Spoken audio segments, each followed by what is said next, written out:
Just about everyone on YouTube at this point has had some sort of language reaction video slapped onto their homepage, punching you in the face, asking you to watch it about 20 times a day. There is a problem with YouTube polyglots. A lot of people on this platform claim more linguistic ability than they truly have. But how many of these people are legit and how many are charlatans? Well, we're gonna get into that today.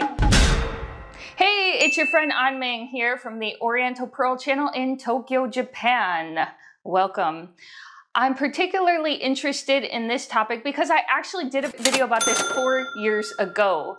But since then, we've got a lot more new YouTubers and a lot more perspectives. So I'm very interested in reviewing today's video that comes from a YouTuber called Language Jones. He's not just a YouTuber, but he's actually a PhD living over in America. He got his PhD in linguistics in 2020. And let's get into the video because I really want to know what his perspective is.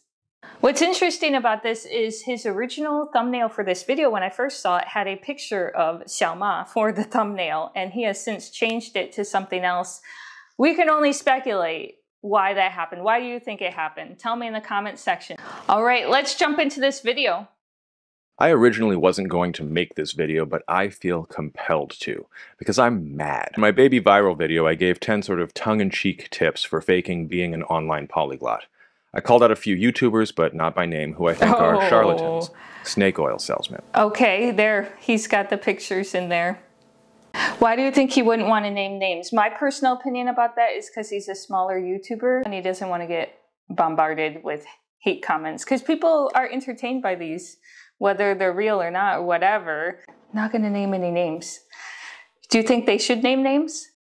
As my channel has grown, so have theirs, and their viewership has far surpassed mine. I'm not mad about that. What I'm mad about is that some of them are literally using all 10 of my tips and getting away with it.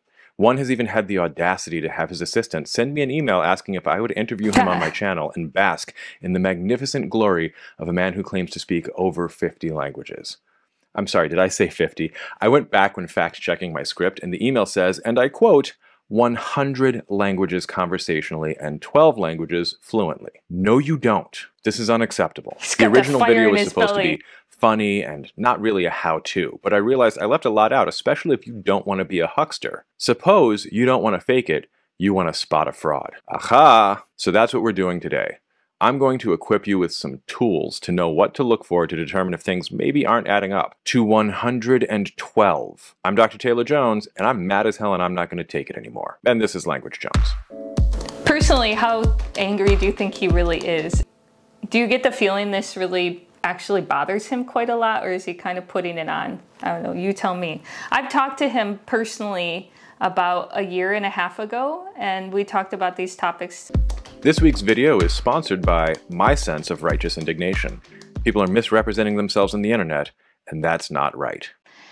One thing that I've heard a lot of is, even if it's not real, even if they're putting it on, it's still inspiring people, it's still getting people interested in language, which might be true to a certain extent, but one thing that I really want to emphasize is that it's also very demotivating. Something we all are self-conscious about is that we don't have the talent for learning languages, as if this is a talent that you need to have, that some people are just better at it than others.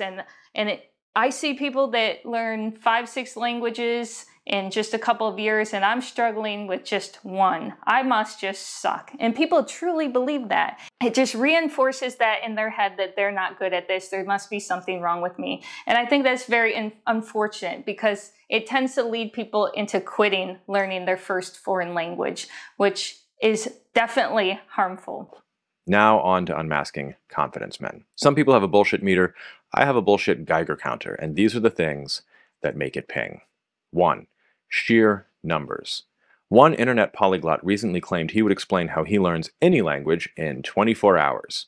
Another claims to speak over 100 languages. Really? Let's do some math here. I'm an American, so I'll take the US State Department's stats here. They divide languages into 4 categories, where 1 is the easiest and 4 is the hardest. They have over 75 years of experience getting people ready to be diplomats and spies and stuff, and they know how long this stuff takes. Category 1 languages take between 600 and 750 class hours to become proficient. That's not self-study, and that's assuming homework. Yes, class hours. Class hours are very cognitively taxing. An hour of studying in a classroom with that kind of teacher or one-on-one tutor versus studying on your own, passively listening or watching something is very different. Those are not equal. Let's say you dedicate 8 hours a day to language study because you don't have a job and you're an independently wealthy super duper genius. That's still 3,750 days. So obviously you're a highly motivated, independently wealthy super duper genius and you take no days off. That's 10 years. 100 languages, that's 20 years. You gotta be about 70 years old. That's 55,000 hours or almost 19 years of full-time 8-hour-a-day study or 38 years for 100 languages.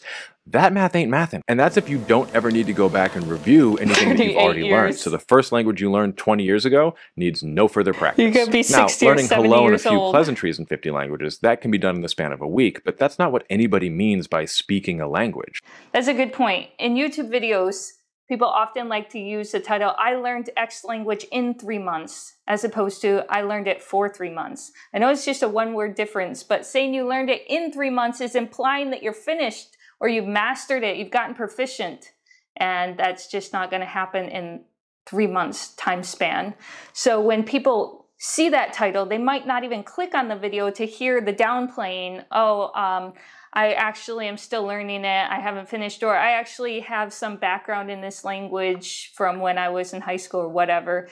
They just see that title, which is what the majority of people are seeing who were exposed to that video. They don't even get the context behind it, which is going to lead to disappointment. Why can't I also learn a language in 3 months? Why does it take me 2 years when all these people are saying they learned it in 3 months? That's quite discouraging, especially if it's your first foreign language and you don't really understand how long it should be taking you. You're just gonna assume other people are better. You're not talented, you might as well give up.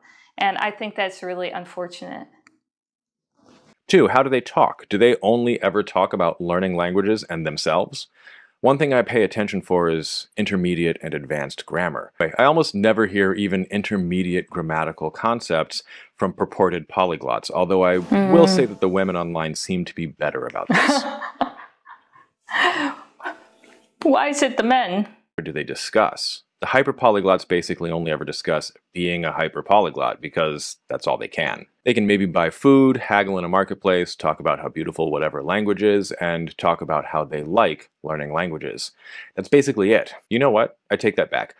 I haven't seen any of them actually haggle. That would be kind of impressive. It depends on what country you live in. Wow, 你中文说得太好了，真厉害，真厉害. Which isn't even a real compliment, it's a face-saving strategy deployed when a weird foreign tryhard shows up to your food stand with a camera unannounced. One thing that really stands out as differentiating the beginner compliments versus advanced people compliments is they'll start asking, 你在中国待过吗? 你是不是在中国很久? Or 日本長いですか? They'll ask, have you been here for a long time? Or have you lived in China? Have you lived in Japan? And they won't say that to beginners. So that's one thing that's very different. But I've heard it said to both. Even people that lived and were born in Japan, raised here, they still got jozu. You see it in my videos. It's interesting. And they're native speakers. So they'll say it to anybody. But sometimes it's true, sometimes it's not. 4, building on the previous few, do they ever actually use the language? If I see one of these guys extemporaneously give a nuanced picture of the geopolitical situation in the Middle East and how it relates to NATO and the war in Ukraine, that's good, get 1 million views. I will literally eat my hat. Hell, if one of them so much as gives a nuanced description of the science of learning, I'll eat 2 hats. Taylor, I want to see you eat your hat. I'm going to do this video in Japanese. It's going to get like no views from all my regular viewers, but I just want to see you eat that hat. My major was international relations, so I can redo my dissertation for you in Chinese and watch you eat your hat. Oh my gosh, that's funny.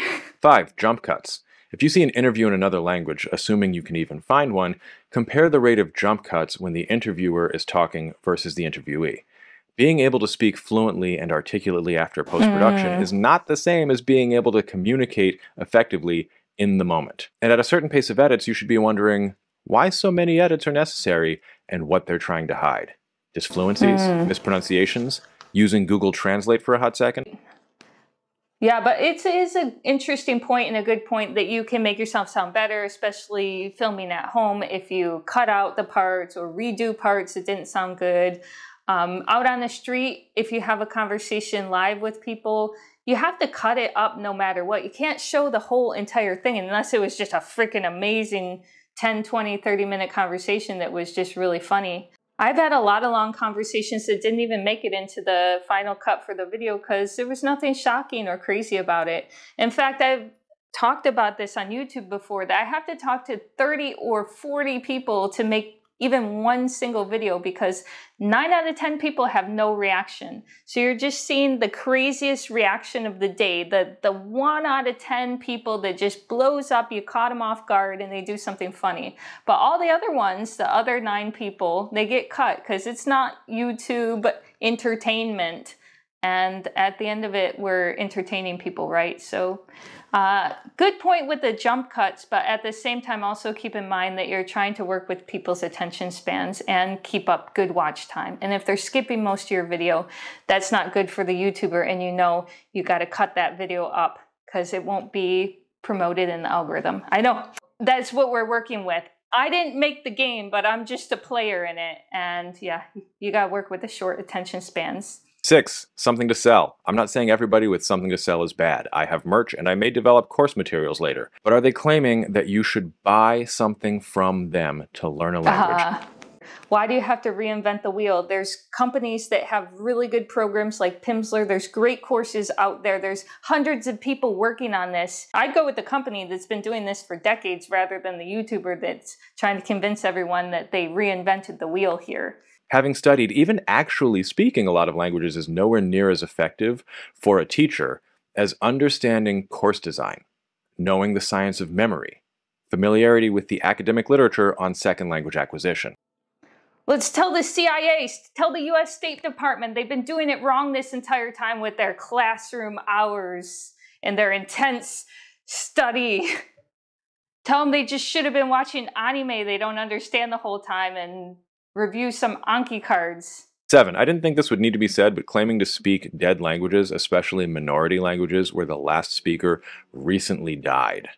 There's something truly perverse about this one because not only is the only person who could verify it dead, but it's profiting off their cultural heritage which died with them. Padding your resume with unverifiable information is bad enough, but claiming to be the secret last speaker of Tao, for example, is not just self-aggrandizing, it's cruel and it's a desecration of the dead. Maybe this is why it bothered him a lot.